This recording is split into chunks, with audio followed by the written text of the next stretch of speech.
লাইভে এসে একজন গৃহবধূ আত্মহত্যার আগে সে কাজল দিচ্ছে, এরপরে সে যে কথাগুলো বলেছে কথাগুলো সত্যি হৃদয়ে লাগার মতো। আমার মা বাবা খারাপ। আচ্ছা, তাদেরকে খারাপকে আমি হতে বলেছিলাম? আমার বাবাকে কি আমি বলেছিলাম যাও যে বিয়ে করো? মাকে বলছিলাম সেপারেশনে চলে যাও, যে তোমার মতো তুমি নিজের সংসার নিজের জীবন শুরু করো? এখানে আমার দোষটা কোথায়? তারপরেও ভালো থাকার চেষ্টা করলো, যা দুজন দুজনকে আঁকড়ে ধরে। এর সাথে আমার অস্তিত্ব, তাই না? কথা আমার ভিতর থেকে বেরোইছে। তুমি তাকে মনে করে ভালোবেসো, আগলে রেখো। তোমার কাছে অনুরোধ করলো, আমার পালায় ক্ষমা করে দিও। আমি আর পারছি না। তার মা বাবা বিচ্ছেদ হয়ে গিয়েছে, এই খোঁটা তার প্রতিনিয়ত শুনতে হয়েছে তার হাজবেন্ডের কাছ থেকে। হাজবেন্ডের সাথে যখন তার বিবাহ হয়েছে তখন তার হাজবেন্ডের কোনো চাকরি ছিল না, কিন্তু চাকরি না থাকার পরেও কখনো তার স্বামীকে সে কষ্ট দেয় নাই, অথবা স্বামীর সঙ্গেই সে ছিল। কিন্তু ঠিক চাকরি হওয়ার পরেই হাজবেন্ড আরেকটা বিয়ে করতে চায়। ওই মেয়েটা বলতেছে, দুনিয়ার জীবনে আমি যে কষ্ট পেয়েছি জানি আমি মরে গেলে অনেক শাস্তি হবে, কিন্তু দুনিয়ার শাস্তিটা অনেক বেশি হয়ে গেছে, এর চাইতে বড় শাস্তি তো আর হতে পারে না। আহারে আফসোস, আপনি আখিরাতের শাস্তিটা কত ভয়াবহ হতে পারে আপনি চিন্তা করতে পারেন নাই। একটু কল্পনা করি, যারা আত্মহত্যা করে মারা যায়, নবীজি সাল্লাল্লাহু আলাইহি সাল্লাম বলছেন, এই আত্মহত্যা করা মহিলা অথবা পুরুষ, মান কাতালা নাফসাহু বিশাইইন উযিবা বিহি ইয়াউমাল কিয়ামা, বারবার মৃত্যুর যন্ত্রণা আসবে। সেই যন্ত্রণা কেমন? একটা কাঁটা যুক্ত যদি লোহার হাতুড়ি যদি আপনার পেটের ভিতরে দিয়ে ওটা যদি টেনে হিচড়ে বের করা হয়, কাঁটা যুক্ত লোহার একটা হাতুড়ি যেটার মধ্যে চতুর্দিক থেকে পেরেক গাড়া, চতুর্দিক থেকে তার কাটা গাড়া, চতুর্দিক থেকে বড় বড় পেরাক গাড়া, ওইটা যদি আপনার শরীরের ভিতরে ঢুকিয়ে দিয়ে টেনে টেনে বের করা হয়, আপনি যেভাবে চিৎকার করে উঠবেন, মৃত্যুর শাস্তি এর চাইতে মোটেও কম না, এর চাইতে মোটেও কম নয়। মৃত্যুর শাস্তি বড় ভয়াবহ। যেই লোকটা আত্মহত্যা করে মারা যাবে, যেই লোকটা আত্মহত্যা করে মরবে, প্রতিনিয়ত মৃত্যুর যন্ত্রণা, মৃত্যুর শাস্তি তার জন্য আসতে থাকবে। এটা মারাত্মক বড় ধরনের কবিরা গুনাহ। যারা আত্মহত্যা করে মারা যায় বড় ধরনের কবিরা গুনাহ। পরিচিত কোনো ব্যক্তি তার জানাজার নামাজ পড়াবে না, পরিচিত কোনো ব্যক্তি তার জানাজার নামাজ পড়াবে না। ইসলাম জানাজার নামাজ দিয়ে মানুষকে সম্মানিত করেছে, অথচ তার জানাজার নামাজ পরিচিত কোনো ব্যক্তি পড়াবে না, কারণ সে যে অন্যায় করে মারা গিয়েছে, এটা বড় কবিরা গুনাহ। প্রকাশ্যে একটা কুফরিতে লিপ্ত থেকে কুফরি অবস্থায় নিজের প্রাণটাকে ধ্বংস করে দিয়ে লোকটা মারা গিয়েছে। চিন্তা করেন, এরকম অন্যায় আমরা অহরহ অনেক সময় করে ফেলতেছি। এই অন্যায়গুলো করার ক্ষেত্রে একটু চিন্তা করবেন, আপনার মা, আপনার বাপ, আপনার পরিবার সবাই তো আপনাকে নিয়ে কত স্বপ্ন দেখে, সবার স্বপ্ন আপনি ধ্বংস করে দিবেন আপনার একটুখানি সুখের জন্যে। আপনি কোন সুখে গেলেন? যারা আত্মহত্যা করেছে তারা তো সেই কষ্টটা আর বলতে পারে নাই, আত্মহত্যা থেকে সব সিদ্ধান্ত নিয়ে বেঁচে ফিরেছে এমন অনেকের সাক্ষাৎকার ইউটিউবে আছে, আপনি দেখলে অবাক হয়ে যাবেন। তারা চিৎকার করে জীবনের স্বাদ যেন আস্বাদন করছে যে আমরা কোত্থেকে ফিরে আসলাম। আমার মনে হচ্ছিল ঘাটটা আগলা হয়ে যাচ্ছে, সব রগগুলো ছিঁড়ে যাচ্ছে, চোখ যেন বের হয়ে যাচ্ছে, নারী বুড়িগুলো যেন আমার কানের ছিদ্র দিয়ে পায়খানা রাস্তা দিয়ে বের হয়ে যাচ্ছে। এমন মনে হচ্ছিল মৃত্যুর ওই সময়ের ওই যন্ত্রণার বিষয়টি আল্লাহ তাআলা সেই জায়গা থেকে বাঁচিয়ে দিয়েছে অনেককে। তার হায়াত আছে এই জন্য বেঁচে গিয়েছে, কিন্তু তার কষ্টটা সে বলতে পারে।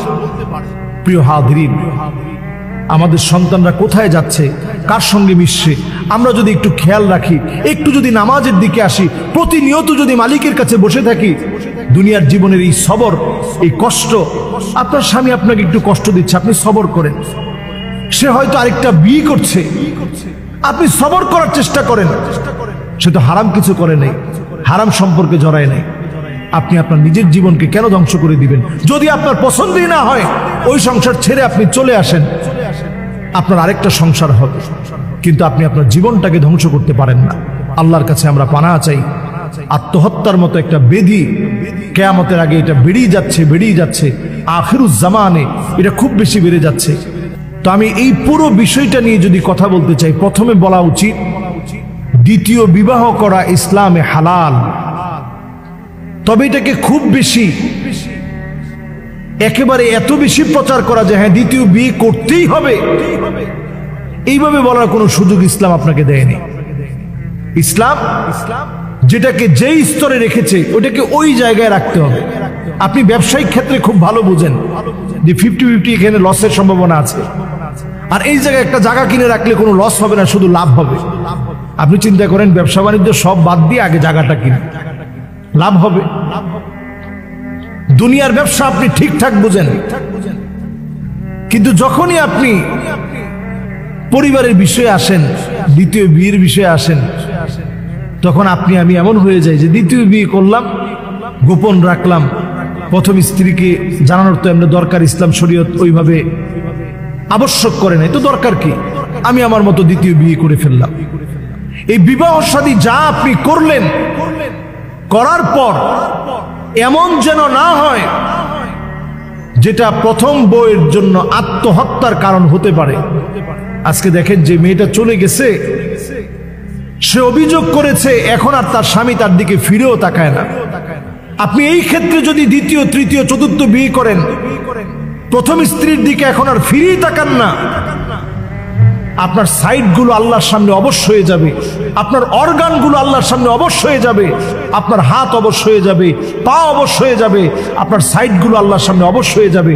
এই চেহারা নিয়ে আপনি আল্লাহর সামনে দাঁড়াতে পারবেন না, কারণ আপনি জালেম, আপনি স্ত্রীর হক নষ্ট করেছেন। ঘরের ভিতরে যখন আমরা প্রবেশ করি, উদখুল ইলা বুয়ুতিকুম তিফলা, ছোট বাচ্চার মতো ঘরের ভিতরে প্রবেশ করেন।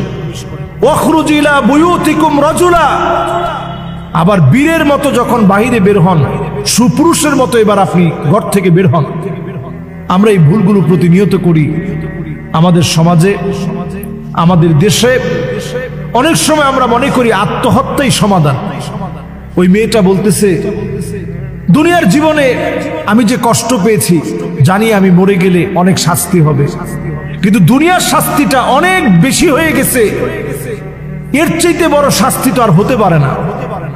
আহারে আফসোস, আপনি আখিরাতের শাস্তিটা কত ভয়াবহ হতে পারে আপনি চিন্তা করতে পারেন নাই।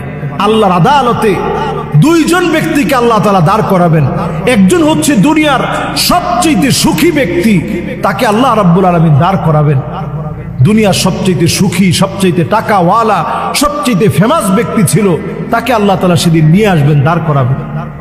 আরেকজন ব্যক্তিকে আল্লাহ তাআলা দাঁড় করাবেন, দুনিয়াতে সবচেয়ে দুর্বল, হত দরিদ্র, মার খাওয়া মাজলুম ব্যক্তি, কিন্তু ঈমান এনেছিল, তাকে আল্লাহ দাঁড় করাবেন। দুইজনকে আল্লাহ রাব্বুল আলামিন সেই দিন দুইজনকে দাঁড় করায়া, দুইজনকে দুই দিক থেকে, একজনকে জাহান্নামে নিয়ে যাওয়ার জন্য, আরেকজনকে জান্নাতে নিয়ে যাওয়ার জন্য যখন ফেরেশতাদেরকে নিযুক্ত করা হবে, বলা হবে ইগমিসুহু গামসাতাম মিনান নার, একটা ঝলক তুমি তাকে জাহান্নাম থেকে দিয়ে নিয়ে আসো। যে লোকটা ফেমাস ছিল, টাকাওয়ালা ছিল, সুখী ছিল, কিন্তু ঈমান আনে নাই। অপরদিকে যে লোকটা সবচেয়ে মাজলুম, হত দরিদ্র, তাকে একটা ঝলক আল্লাহর জান্নাতটা দেখায় নিয়ে আসো। সুবহানাল্লাহ বিহামদিহি, ঈমানের কারণে। এবার দুইজনকে যখন দুই দিক থেকে নিয়ে আসা হবে, একজনকে জাহান্নাম দিয়ে একটা সেকা দিয়ে নিয়ে আসা হবে, আরেকজনকে জান্নাতটা দেখায় নিয়ে আসা হবে। দুইজন ব্যক্তি, আল্লাহ তাআলা বলবে, গোলাম দুনিয়ায় তো অনেক সুখ করছিলা, একটা সুখের গল্প আমারে বলো তো দেখি। লোকটা বলবে, মা সাবানি কত্তু নাঈম, আল্লাহ জীবনে কোনোদিন কোনো সুখ করিনি, কিসের সুখ? এবার আল্লাহ ওই লোকটাকে বলবে যে সবচেয়ে দুঃখী, মার খাওয়া, চোখ নাই, কান নাই, হাত নাই, পা কেটে ফেলছে, গুলি করে হত্যা করা হয়েছে, তাকে আল্লাহ বলবে, গোলাম তোমার একটা দুঃখের গল্প আমারে বলো তো দেখি, কোন দিন সবচেয়ে কষ্ট লাগছে? লোকটা বলবে, মা সাবানি কত্তু দুররুন আও বালা, আল্লাহ কোন বালা মুসিবত জীবনে কোনোদিন আমি দেখি নাই। কিসের বালা মুসিবত? এক মুহূর্ত জান্নাত দেখার কারণে সব ভুলে যাবে। আবার এক মুহূর্ত জাহান্নাম দেখার কারণে, একটা মুহূর্ত জাহান্নাম দিয়ে শুধু একটা ঝলক দেওয়া হয়েছে, দুনিয়ার সব সুখগুলা ভুলে যাবে, দুনিয়ার সব সুখগুলা ভুলে যাবে। প্রিয় হাজিরিন, প্রিয় ভাইরা, সে আল্লাহ রাব্বুল আলামিন ভয়াবহ শাস্তির সম্মুখীন করবেন। যদি আমি আপনি একটু কল্পনা করি যারা আত্মহত্যা করে মারা যায়, নবীজি সাল্লাল্লাহু আলাইহি সাল্লাম বলছেন এই আত্মহত্যা করা মহিলা অথবা পুরুষ,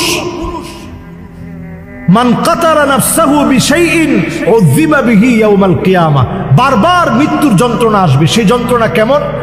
একটা কাঁটা যুক্ত যদি লোহার হাতুড়ি যদি আপনার পেটের ভিতরে দিয়ে ওটা যদি টেনে হিচড়ে বের করা হয়, কাঁটা যুক্ত লোহার একটা হাতুড়ি যেটার মধ্যে চতুর্দিক থেকে পেরেক গাড়া, চতুর্দিক থেকে তার কাটা গাড়া, চতুর্দিক থেকে বড় বড় পেরাক গাড়া, ওইটা যদি আপনার শরীরের ভিতরে ঢুকিয়ে দিয়ে টেনে টেনে বের করা হয়, আপনি যেভাবে চিৎকার করে উঠবেন, মৃত্যুর শাস্তি এর চাইতে মোটেও কম না, এর চাইতে মোটেও কম নয়। মৃত্যুর শাস্তি বড় ভয়াবহ। যেই লোকটা আত্মহত্যা করে মারা যাবে, যেই লোকটা আত্মহত্যা করে মরবে, প্রতিনিয়ত মৃত্যুর যন্ত্রণা, মৃত্যুর শাস্তি তার জন্য আসতে থাকবে। এটা মারাত্মক বড় ধরনের কবিরা গুনাহ। যারা আত্মহত্যা করে মারা যায়, বড় ধরনের কবিরা গুনাহ। পরিচিত কোনো ব্যক্তি তার জানাজার নামাজ পড়াবে না, পরিচিত কোনো ব্যক্তি তার জানাজার নামাজ পড়াবে না। ইসলাম জানাজার নামাজ দিয়ে মানুষকে সম্মানিত করেছে, অথচ তার জানাজার নামাজ পরিচিত কোনো ব্যক্তি পড়াবে না, কারণ সে যে অন্যায় করে মারা গিয়েছে, এটা বড় কবিরা গুনাহ। প্রকাশ্যে একটা কুফরিতে লিপ্ত থেকে কুফরি অবস্থায় নিজের প্রাণটাকে ধ্বংস করে দিয়ে লোকটা মারা গিয়েছে। চিন্তা করেন, এরকম অন্যায় আমরা অহরহ অনেক সময় করে ফেলতেছি।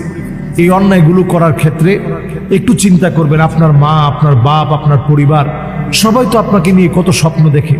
সবার স্বপ্ন আপনি ধ্বংস করে দিবেন আপনার একটুখানি সুখের জন্যে। আপনি কোন সুখে গেলেন? যারা আত্মহত্যা করেছে তারা তো সেই কষ্টটা আর বলতে পারে নাই। আত্মহত্যা থেকে সব সিদ্ধান্ত নিয়ে বেঁচে ফিরেছে এমন অনেকের সাক্ষাৎকার ইউটিউবে আছে, আপনি দেখলে অবাক হয়ে যাবেন। তারা চিৎকার করে জীবনের স্বাদ যেন আস্বাদন করছে যে আমরা কোত্থেকে ফিরে আসলাম। আমার মনে হচ্ছিল ঘাটটা আগলা হয়ে যাচ্ছে, সব রগগুলো ছিঁড়ে যাচ্ছে, চোখ যেন বের হয়ে যাচ্ছে, নারী বুড়িগুলো যেন আমার কানের ছিদ্র দিয়ে পায়খানা রাস্তা দিয়ে বের হয়ে যাচ্ছে। এমন মনে হচ্ছিল মৃত্যুর ওই সময়ের ওই যন্ত্রণার বিষয়টি আল্লাহ তাআলা সেই জায়গা থেকে বাঁচিয়ে দিয়েছে অনেককে। তার হায়াত আছে, এই জন্য বেঁচে গিয়েছে, কিন্তু তার কষ্টটা সে বলতে পারে। প্রিয় হাজিরিন, আমাদের সন্তানরা কোথায় যাচ্ছে, কার সঙ্গে মিশছে, আমরা যদি একটু খেয়াল রাখি, একটু যদি নামাজের দিকে আসি, প্রতিনিয়ত যদি মালিকের কাছে বসে থাকি, দুনিয়ার জীবনের এই সবর, এই কষ্ট, আপনার স্বামী আপনাকে একটু কষ্ট দিচ্ছে, আপনি সবর করেন। সে হয়তো আরেকটা বিয়ে করছে, আপনি সবর করার চেষ্টা করেন। সে তো হারাম কিছু করে নাই, হারাম সম্পর্কে জড়ায় নাই। আপনি আপনার নিজের জীবনকে কেন ধ্বংস করে দিবেন? যদি আপনার পছন্দই না হয়, ওই সংসার ছেড়ে আপনি চলে আসেন, আপনার আরেকটা সংসার হবে, কিন্তু আপনি আপনার জীবনটাকে ধ্বংস করতে পারেন না। আল্লাহর কাছে আমরা পানাহ চাই। আত্মহত্যার মতো একটা বেধি কিয়ামতের আগে এটা বেড়েই যাচ্ছে, বেড়েই যাচ্ছে। আখিরুজ জামানে এটা খুব বেশি বেড়ে যাচ্ছে। আল্লাহ আমাদের দেশকে, আমাদের জাতিকে হেফাজত করুক। আসসালামু আলাইকুম ওয়া রাহমাতুল্লাহি ওয়া বারাকাতুহু।